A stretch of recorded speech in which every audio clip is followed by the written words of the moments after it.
சாவித்ரி தேவியின் அருளால் அஸ்வபதி மன்னனுக்கு ஒரு மகள் பிறந்தாள். அவளுக்கு சாவித்ரி என்று பெயரிடப்பட்டது.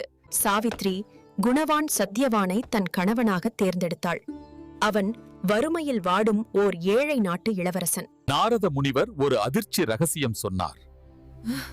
சத்யவானின் ஆயுள் இன்னும் ஒரே ஒரு வருடமே.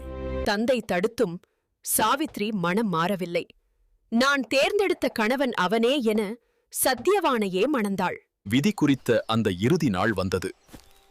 அன்று தன் கணவன் சத்யவானுடன் சாவித்திரியும் காட்டுக்குச் சென்றாள்.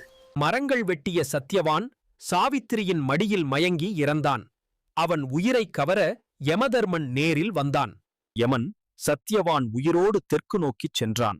ஆனால் சாவித்ரி தன் கணவனுக்காக யமனையே பின்தொடர்ந்தாள். தன் அறிவாலும் பதிபக்தியாலும் யமனிடமே வாதாடினாள். அவள் அன்புக்குத் தோற்ற யமன் சத்யவானுக்கு மீண்டும் உயிர் கொடுத்தான்.